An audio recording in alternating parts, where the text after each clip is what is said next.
Hi everyone, my name is Akaniene Itukudo. I also go by Victor. I'm currently a student of Brahman University in the BSN to DNP program, and I'm currently taking innovation in technology and information access. I am presenting today a video proposal for an innovation project. First and foremost, I have been in mental health for the past 19 years, almost going to 20 years. And I find this class very fascinating because of the fact that I've been exposed to the benefit of innovation in clinical practice. We all know that in mental health today, there are numerous mental illnesses known in the United States or all across, in the United States and across the globe. They include autism, ADHD, we have mood disorder, we have eating disorder, we have a personality disorder, and we have schizophrenia, among many others. I am very fascinated with schizophrenia because of the fact that it has become very difficult to manage known symptoms or accompanying symptoms of schizophrenia. First and foremost, one of the problems noted in mental health, particularly in schizophrenia, is relapse. Relapse is a situation in which a patient fall back to their initial symptoms for which they seek treatment. In other words, when patients go for acute treatment or long-term stabilization or management and they are being discharged, they oftentimes relapse and then they then turn back to go for treatment again. So relapse is like a vicious cycle in which the patient experience what I call recidivism, meaning they decline, their symptoms tend to come back, so they have to go back to get treatment. It's not that these symptoms are not manageable. Yes, they are manageable. And then if patients stay on course with their medication and all the treatment provided, they tend to not relapse. But if they do not maintain a structured treatment, they tend to fall back in what I call recidivism, and then they have to go back for treatment. So most psychiatrists, as you can see on the screen, most psychiatrists most psychiatry researchers have concluded that relapse occur in 1.5, and 3 years in about 28, 48, and 54% respectively.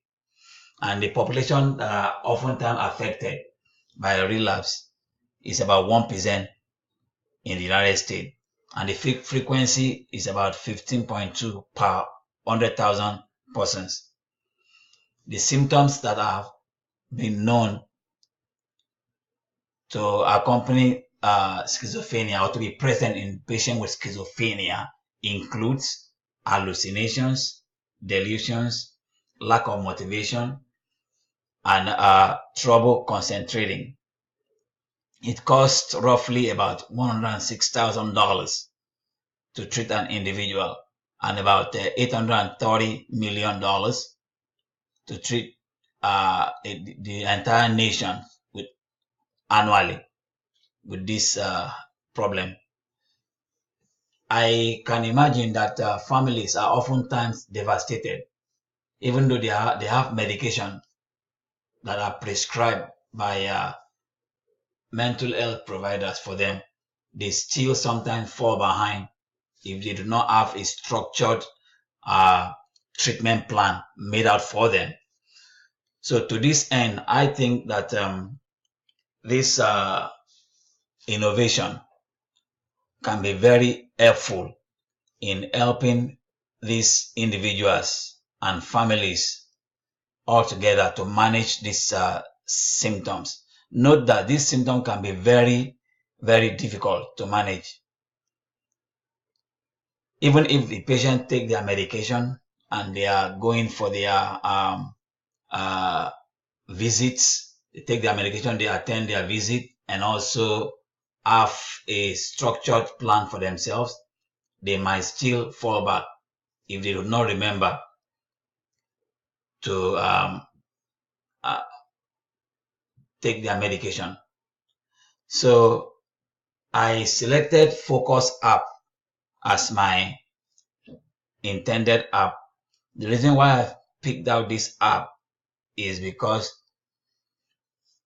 after having interviewed 3 persons as a collaborative measure in order to get perspective, a diverse perspective of this app, I spoke with a banker, an accountant, and an engineer in order to get a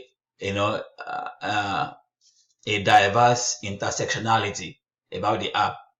I have come to the conclusion that this Focus app, which is Focus Schizophrenia app, it is very patient friendly because it provides all the information needed to patients to manage their symptoms. And this is a very nice innovation because it is not even a web-based platform. It doesn't use web. So families do not need to have to connect to the web. As long as they download the app into their phone, all the information needed becomes available automatically because it's already embedded in the app. What this app does is that it is designed to deliver cognitive behavioral therapy for controlling symptoms of schizophrenia by walking the patient through cognitive exercises. It also commands a process that supports other clinical issues such as mood regulations and symptoms reduction. Let's not forget that the 3 symptoms of schizophrenia are the positive, the negative, and the cognitive symptoms. They can be very difficult for families and individuals affected by this, given that there is a great, immense stigmatization of patient with mental illnesses are oftentimes stigmatized. So there is need for uh, for healthcare providers and all the uh, stakeholders to devise an easy to use innovative technology in order to be able to manage these patients. So as an individual, I find this device very, very peculiar and interesting.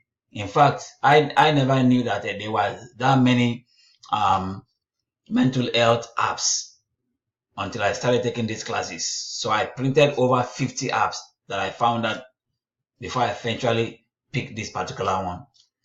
So I'm just showing this presentation again in order to persuade my colleagues in class and also all mental health providers to begin to teach their patient and to begin to expose their patient to an innovative device like this or innovative technology like this that can further or that can help manage all their symptoms and prevent them from losing it, because these individuals are also part of our community and they deserve all the very best as do others. So I have all my references right there.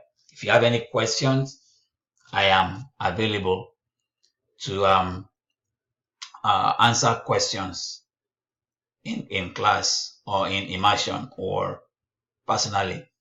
Again, that is a Focus app, and I'm talking about the problem relapse in schizophrenia. Thank you very much.